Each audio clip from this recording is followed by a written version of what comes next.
kalau ade pengen kaya tuh nikahin sama orang itu tadi, perempuan itu yang cantik. Akhirnya apa? Istri saya kedengeran glotrak. Ada suara glotrak teh keluar istri saya dari kamar istri saya. Ngintip, pas diintip teh ngejerit istri saya. Tolong, tolong gitu.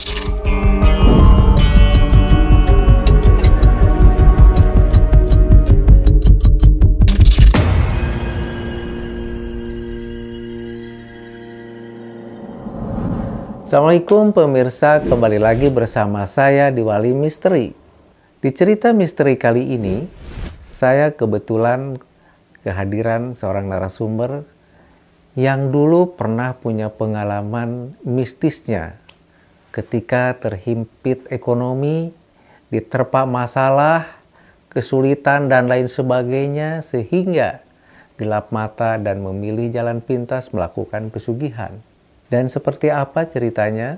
Kita langsung saja. Apa kabar Pak Kalis? Kabar baik. Oke. Ini Pak Kalis, katanya Pak Kalis dulu ya pernah mengalami pengalaman-pengalaman mistis ketika merasakan keterpurukan ekonomi pada waktu itu ya. Apakah betul seperti itu Pak? Betul. Seperti apa ceritanya itu Pak? Tahun 89 saya menikah. 90 punya anak, tahun 90 punya anak satu, laki-laki. Nah, udah itu saya bekerja di TPR. TPR teh di bagian pemungutan rupiah. Narcis. Retribusi ya? Iya, retribusi. Kendaraan ya? Iya, narcisin itu yang bermuatan. Nah, setelah itu karena tidak mencukupi kebutuhan teh ya istilahnya kurang lah, tidak mencukupi. Jadi kita banyak koordinasi sama teman saya. Pas gitu-gitu kata teman saya, ya udah Pak Kalis, daripada di TPR tidak mencukupi kebutuhannya, ada informasi dari teman-teman, nih ada alamatnya, kita cari pesugihan. Kata teman saya. Nah, saya mengikuti karena lagi gelap lah ya. Gelapnya apa? Gelapnya ekonomi ya istilahnya sederhana, masih kurang memenuhi untuk ekonomi dapur aja susah gitu Pak. Iya. Pas gitu teh langsung kita berangkat. Saya izin seminggu. Pas saya enggak kerja dulu 1 minggu, saya ada acara yang lain. Alasannya seperti itu. Setelah itu langsung diajak sama teman berangkat. Nah, sudah berangkat ke sana, nggak tahulah kita dibawa kemana, ya namanya juga kita mengikutin temen. Setelah ngikutin temen dibawa ke sana, adanya teh di pantai. Itu yang disebut pantai selatan, kurang tahu saya juga, ya kita masih belum pengalaman sayanya. Nah, iya, belum pengalaman, jadi pas gitu teh ketemu sama yang namanya kuncen. Kuncen itu penjaga pantai itu. Penjaga pantai. Nah, terus saya datang ke kuncen itu yang jaga pantai. Assalamualaikum. Waalaikumsalam. Oh, ada tamu. Iya. Ada perlu apa deh? Gini Pak, saya jauh-jauh dari Cilamaya ke sini teh ada keperluan. Maksud dan tujuan saya mau mencari pesugihan agar kita punya modal banyak, jangan dihina-hina sama orang gitu. Pas gitu ya udah, kalau begitu duduk dulu, kita duduk ngobrol sama kuncen. Setelah udah ngobrol sama kuncen, ya udah kamu kasih mantranya, nanti kamu bersemedi, mulai semedi jam 10 malam kita bersemedi duaan sama teman saya. Nah, tapi jarak jauh, teman saya jaraknya mungkin ada 10 meter, saya di sini, teman saya di sana. Udah bersemedi, kita di situ dikasih mantranya, tiba-tiba ada suara pak kuprak gitu. Saya nengok, pas nengok teh tiba-tiba ada perempuan cantik. Cantiknya bukan main itu. Pokoknya saya juga merinding. badan kita merinding, Pak. Di pinggir pantai apa di Di gua? pinggir pantai, nggak di gua. Pinggir pantainya. Itu khusus buat untuk ya begitulah. Iya. Untuk orang-orang pesugihan. Itu ada perempuan, cantiknya bukan main. Setelah udah gitu, nanya, "Mas, sedang apa?" Kaget saya kan. "Oh, saya sini lagi ada sesuatu," gitu ya. Maksud tujuannya sesuatu apa? Ya, sesuatu ya kita mau mencari pesugihan. Nah, gitu-gitu teh, ya udah. Kalau kamu ingin kaya di sini, mau nggak nanti kalau kawin sama saya? Kata si perempuan itu. Iya, kawin. Maksudnya gimana kawin? Ya kawin sama saya. Nanti kalau udah kawin sama saya, Mas bisa pulang ke kampung. Udah ke kampung, nanti yang nanti itulah Bapak Kuncen yang penjelasannya. Nanti saya dikawinkan dulu sama Bapak Kuncen di sini. Tuh gitu. Setelah itu saya tiba-tiba perempuan itu teh ngilang, nggak ada. Seret, nggak ada. Kok perempuan tadi nggak ada? Nah, saya lari ke Kuncen.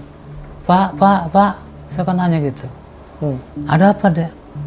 Itu tadi ada perempuan nyamperin saya. Setelah itu nyamperin saya teh, cantiknya bukan main, ya itu ngobrol. Ya saya ceritakan tentang kesusahan kita, suka dukanya kita.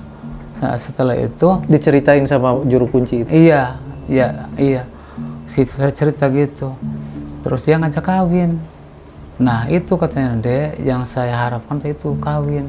Kalau Ade pengen kaya, tuh nikahin sama orang itu tadi, perempuan itu yang cantik. Gitu. Ntar gitu gimana, Pak? Kalau udah itu nikah, ya nanti kalau dia udah nikah, dinikahin sama bapak nih, baru kamu pulang, boleh pulang. Kalau belum nikah nggak boleh pulang. Jadi perempuannya ya nanti saya panggil lagi. Nah, yaudah kamu bersemedi lagi. Nah, kita bersemedi lagi, baca lagi mantra dari itu Bapak Kuncen itu. Bacain terus, datang lagi, glutrak lagi. Ya itu tiba-tiba sama Kuncen. Nah, saya di situ dinikahin. Udah, kamu kalau udah suka sama suka nggak apa-apa. Saya nikahin kamu sama perempuan ini. Dinikahin secara apa itu namanya, secara gaib apa? Secara gaib. Dinikahin, ya bacanya gak beda sama nikah yang seperti orang ini, orang Islam ya namanya juga gitu ya. Ya kita nurut aja, orang namanya pengen kaya sih gimana. Ya pas gitu teh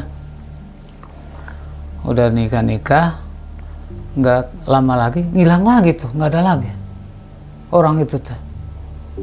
Saya nanya sama Kuncen, Pak, jadi saya gimana? Ya udah, kamu pulang ke rumah. Nanti sampai rumah kamu bikin sesajen di rumah, tapi kamu harus punya kamar sendiri, jangan samar-samur sama istri kamu. Oh jadi gitu. Tapi nanti istri kamu jangan sampai tahu, dibilangin jangan intip-intip gitu. Setelah itu kan kita nurut, pulang. Teman saya gitu juga sama, pas gitu pulang ceritanya berat sama teman saya. Ya udah permisi sampai rumah teh kata itu saya, dari mana sih, Pak? Itu kan masih muda kita dulu. Dari mana sih, ya kita nyari syariat lah buat usaha gitu.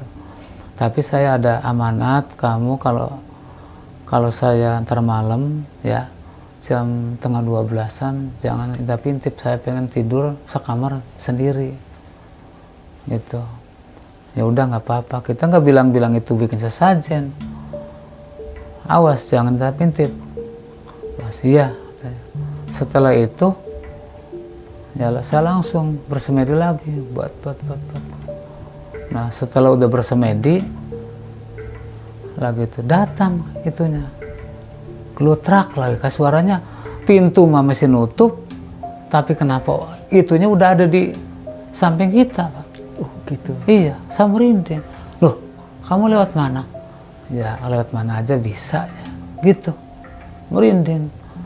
Karena perempuan cantik, kita masih muda, jiwanya masih muda, yaitu saya langsung petatap-tatap mata ya jadi peluk-pelukan. Kita lagi peluk-pelukan, dia meluk dari belakang, kita aja meluk juga begini. Akhirnya apa? Istri saya kedengeran glotrak. Ya. Ada suara glotrak keluar istri saya dari kamar istri saya. Ngintip, pas diintip ya dilihatnya itu ular ngelilit saja. Padahal saya kan lagi pelukan itu Di dalam kamar. iya, bukan kita dipeluk ular. No, di situ ngejerit istri saya, tulung gitu aja. Karena Langsung. kelihatan sama istri mah. Istri saya ular, saya mah ya perempuan lah, perempuan cantik. Tuh di situ, Pak. Tuh makanya saya kaget. Dia itu langsung hilang seketika.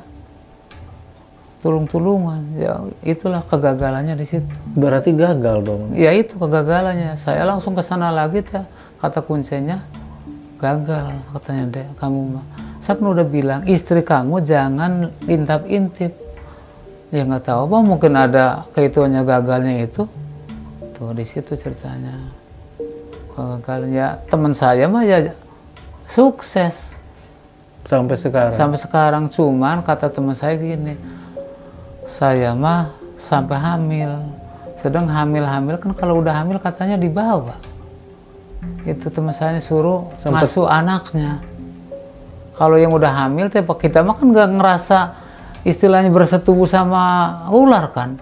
Kelihatannya orang aja perempuan cantik. Padahal mah dilihat dari istri saya kelihatannya di situ tuh. Ular. Ular besar ya. Ular besar yang lilit tuh ke kita ke sini. Ya, kita mah lagi peluk-pelukan ya, pegang tangannya ya mungkin buntutnya nggak tahu itu ya. Nah itu di situ. Tapi kalau temannya berhasil. Berhasil teman saya mah.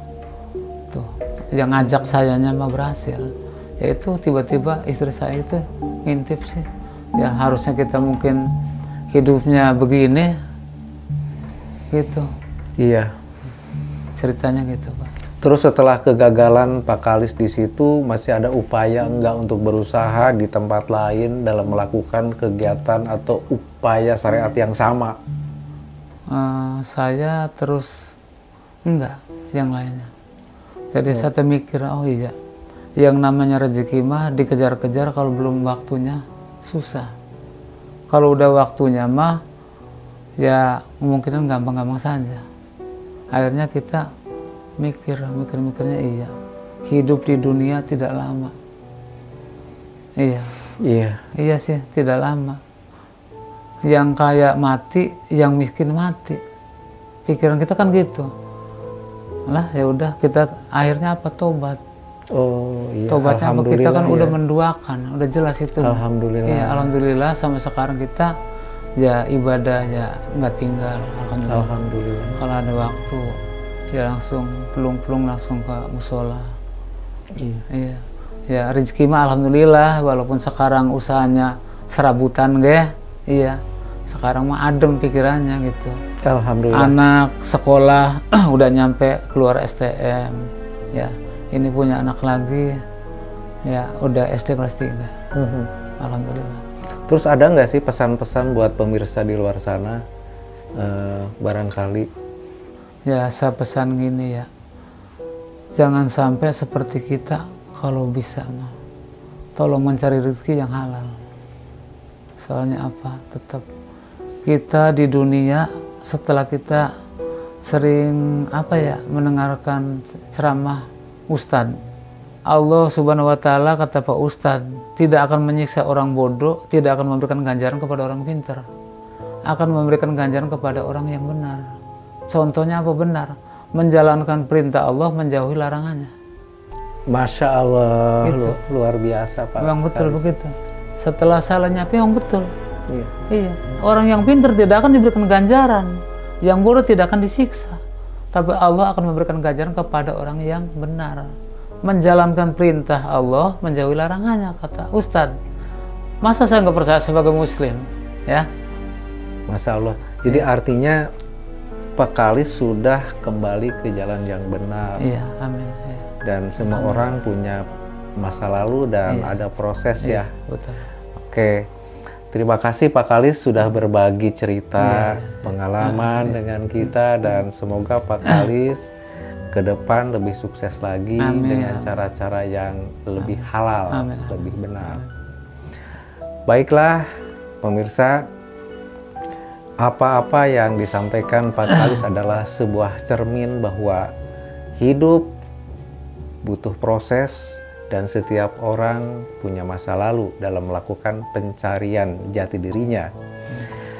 Oke, terima kasih atas perhatian dan jangan lupa terus tonton di cerita-cerita mistis berikutnya. Saya Walim Nur Hadi pamit undur diri, sampai jumpa di acara berikutnya.